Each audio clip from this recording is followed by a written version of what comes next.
Selamat pagi Pak Kasat. Selamat pagi Ibu, Ya, selamat pagi pemirsa RRI ND. salam sehat Pak Kasat. Terima kasih sudah bersama dengan Pro 1 pagi ini. Terima kasih, salam sehat. Baik Pak Kasat, informasi yang beredar ini ya terkait dengan admin Arisan Sultan ini sudah diamankan Polres ND begitu ya Pak Kasat ya? Baik, sudah diamankan sejak tanggal 18 kemarin. Tanggal 18. Bagaimana kronologis pengamanannya begitu? Kami dengar informasi bahwa diamankan ini pada dini hari begitu atas informasi dari masyarakat atau seperti apa kronologisnya Pak Kasat? Jadi baik, terkait dengan pengamanan tersangka tersebut itu memang berdasarkan laporan polisi dari masyarakat pada tanggal 27 September 2023 kemarin. Kemudian pihak penyidik melakukan penyelidikan dan mengumpulkan bukti-bukti di lapangan, sehingga penyidik mempertimbangkan dikhawatirkan tersangka ini melarikan diri dan mengulangi perbuatannya kembali, sehingga penyidik memutuskan dari pertimbangan tersebut penyidik memutuskan untuk melakukan penangkapan terhadap tersangka, dan itu tersangka ditangkap pada malam hari di Jalan Yohanes di Jalan Yohanes. Kemudian dilakukan penangkapan, kemudian dilakukan pengamanan beberapa barang yang diduga merupakan barang bukti. Oke. Ya, sejak 18 Oktober sampai dengan hari ini 20 Oktober, bagaimana perkembangan kasus ini sampai dengan pagi ini Pak Kasat?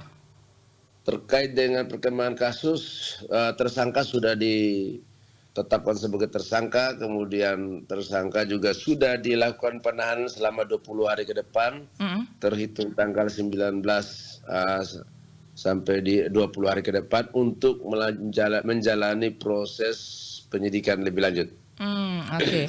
Dari keterangan tersangka Pak Kasat ya, ini ada berapa korban yang menjadi korban Arisan Sultan ini, dan bagaimana kemudian modus perekrutannya dan lain-lain begitu Pak Kasat? Untuk keterangan tersangka perlu diketahui bahwa saat ini yang melapor ke kantor polisi itu baru 3 LP, 3 laporan polisi. Kemudian keterangan tersangka dan berdasarkan bukti yang kami dapat di tangan tersangka itu dari dua produk yang ditawarkan oleh tersangka melalui media sosial. Itu ada 2 produk, yaitu produk investasi tanah modal, kemudian produk Arisan Sultan.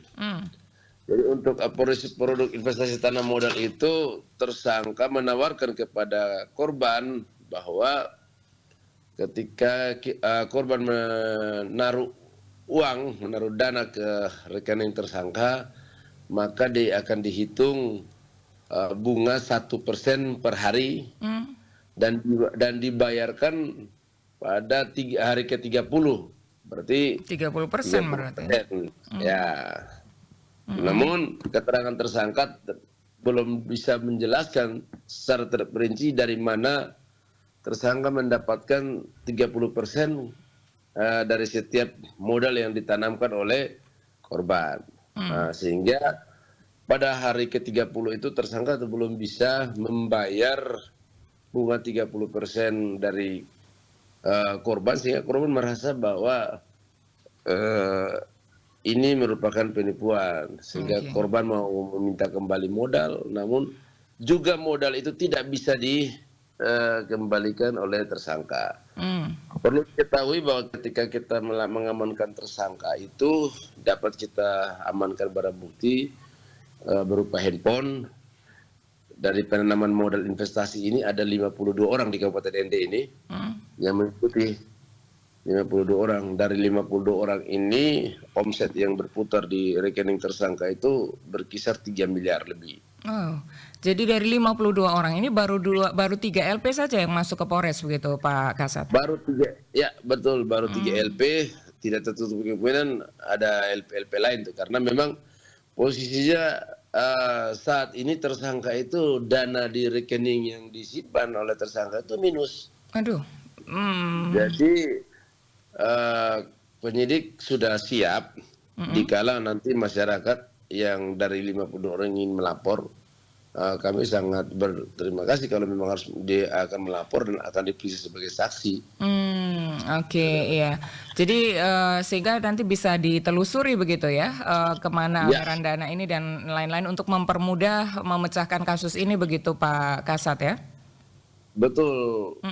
Pemilik RRI Monika, mudah-mudahan didengar oleh para korban ini yang menjadi 50 orang dan harapannya untuk tersangka mengembalikan uang modal maupun bunga dengan kondisi yang ada pada saat penyidikan ini mungkin hampir tidak mungkin ya. Oke, Pak. Oke, hampir tidak mungkin. Ini karena memang rekeningnya nol atau bahkan minus begitu ya, sehingga ada kemungkinan tidak bisa dikembalikan lagi uang dari korban. Tapi saya ingin tahu dulu, arisan ini tidak berbadan hukum begitu, Pak Kasat ya?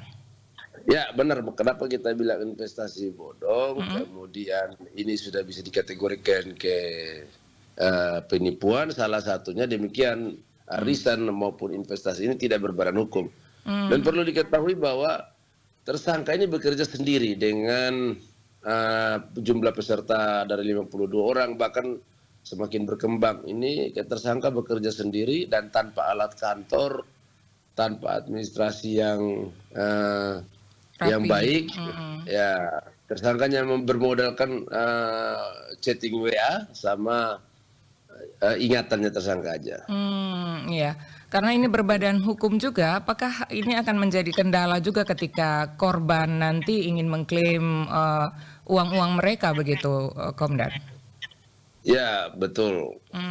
Iya. Ini jadi masalah ya. Baik, dari keterangan pelaku yang sudah keterangan tersangka yang sudah dihimpun oleh Polres ND, apakah memang terdeteksi memang dia hanya bekerja sendiri, tidak ada di belakangnya? Karena kalau kita lihat sangat rapi begitu ya, walaupun administrasinya tidak rapi, tetapi prosesnya dari perekrutan sampai kemudian bisa mendapatkan 52 orang ini terkesan cukup rapi begitu. Apakah tersangka ini sudah membeberkan siapa yang mengajak, kemudian siapa-siapa saja yang juga menjadi admin arisan Sultan ini, Pak Kasat?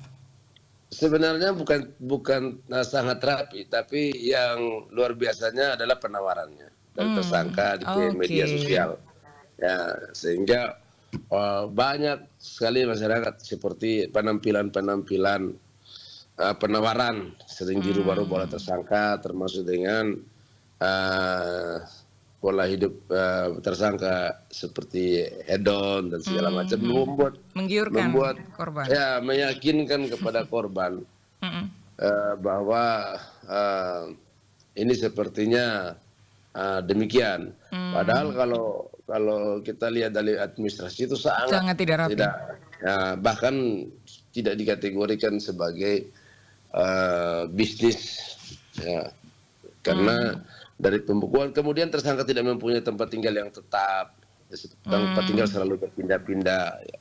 Asetnya ada Pak Kasat? Untuk aset sementara ini tidak ada, tempat tinggal harus berpindah-pindah dari satu kos ke tempat kos yang lain. Itu yang kami temukan di lapangan.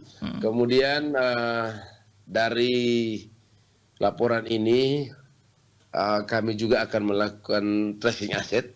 Tracing aset kalau ini kemudian keterlibatan pihak-pihak lain akan kami lihat tracingnya melalui data digital, kemudian sampai dengan tracing aset melalui rekening koran. Sudah berapa banyak yang dipanggil untuk memberikan keterangan untuk memperkuat, untuk memperdalam kasus ini, Pak Kasat, sampai dengan pagi ini? Sampai dengan pagi ini sudah 4 orang yang kita ambil keterangan dari tersangka, dari korban, kemudian dari sampel 52 orang ini. Ya, jadi kemungkinan akan bisa bertambah kalau misalnya korban tidak mau untuk melapor, apakah bisa kemudian polisi yang memanggilnya begitu untuk menindaklanjuti keterangan dari tersangka ini?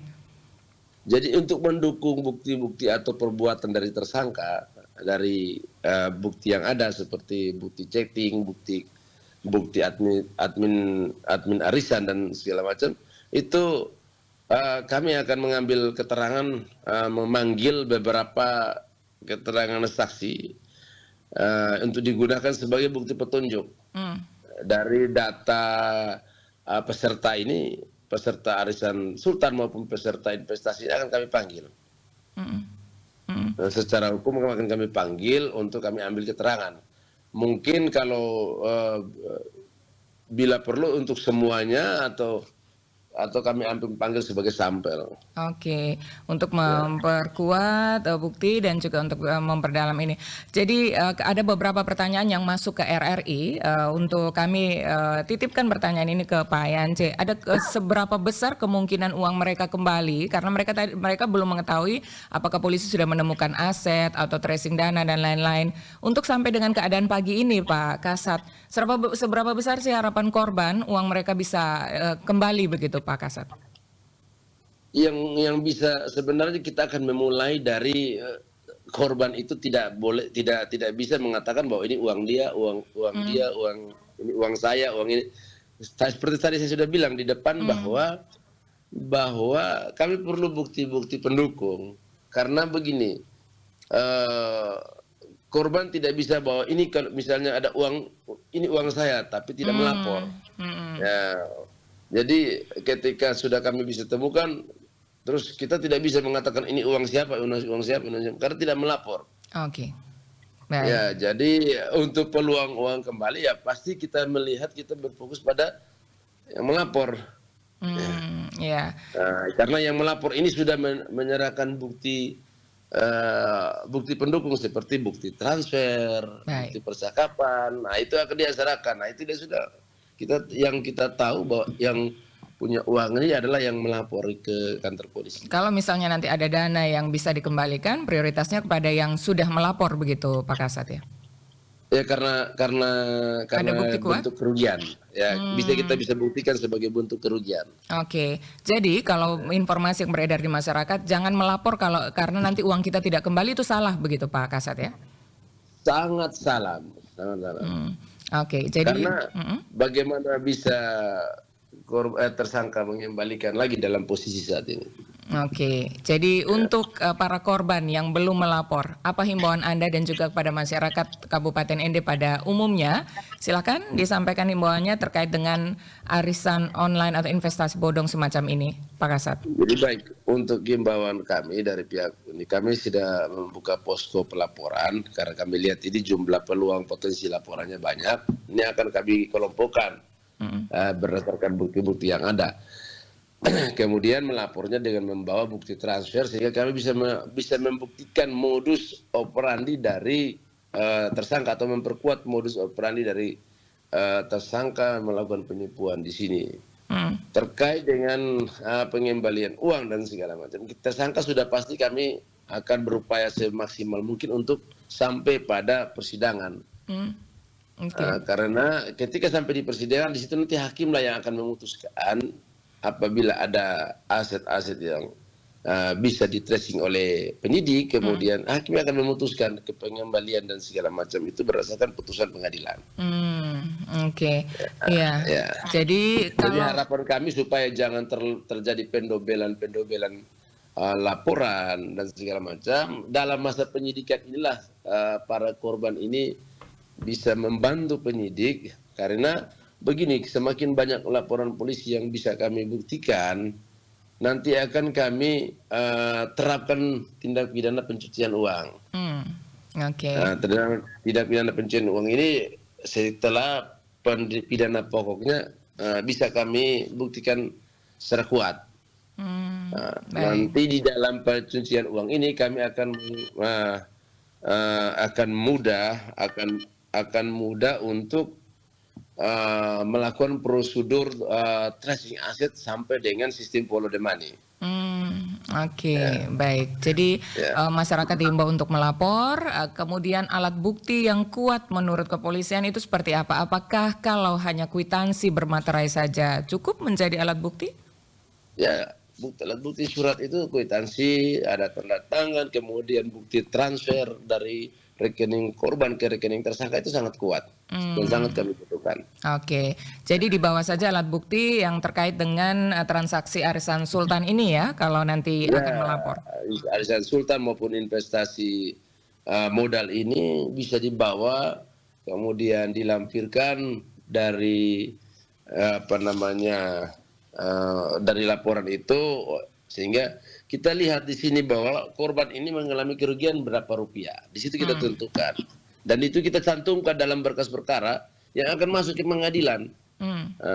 Jadi masuk ke pengadilan itu daftar korban dan daftar kerugian itu sudah masuk ke pengadilan gitu. Oke, iya. Itu yang akan kami realkan.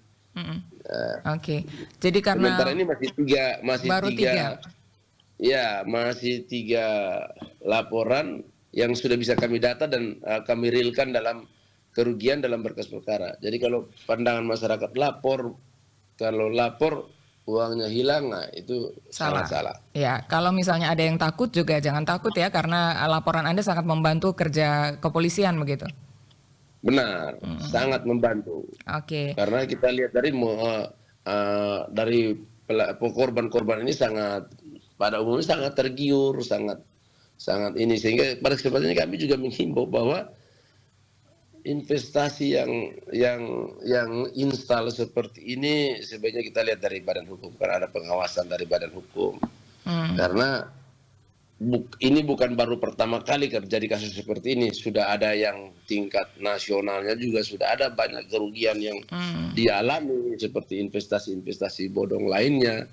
Kenapa masyarakat ND masih juga tergiur? Apalagi kalau kita melihat dari pola hidup tersangka dengan berpindah-pindah tempat dan bukan merupakan warga asli ND, itu sebenarnya sudah patut dicurigai. Oke, Pak Kasat ya, agar ini bisa menjadi pelajaran untuk yang lainnya, karena kami pantau juga di lapangan ada beberapa admin arisan sultan yang lainnya ya, untuk masyarakat juga. Untuk tersangka sampai dengan keterangan dan barang bukti yang sudah ada di kepolisian sampai dengan pagi ini, ancaman hukuman kepada tersangka seperti apa Pak Kasat? Untuk ancaman hukuman dari 3 laporan ini kami terapkan pasal penipuan maupun penggelapan di pasal 372 dan 372 sama 378 KUHP. Untuk ancaman hukumannya? Ancaman hukuman 4 tahun. 4 tahun ya, oke. Namun kalau misalnya ada laporan lagi dan lain-lain, ini bisa akan berkembang begitu Pak Yance ya? Seperti saya bilang tadi Bu, bahwa kami sebenarnya berkeinginan sekali untuk tersangka ini, untuk kami mempermudah penyidikan. Baik. Kami akan menerapkan tindak pidana pencucian uang dengan ancaman hukuman yang lebih tinggi, kemudian lebih mudah dalam melakukan regulasi tracing aset, Bu. Baik ya, ini mudah-mudahan semua yang mendengarkan, apalagi yang menjadi korban, jangan takut, silakan laporkan saja ya kerugian Anda beserta dengan barang bukti ke Polres ND begitu Pak Kasat ya, karena ada yang bilang diarahkan ke Polsek begitu. Sebaiknya kemana nih, Polsek atau langsung ke Polres saja?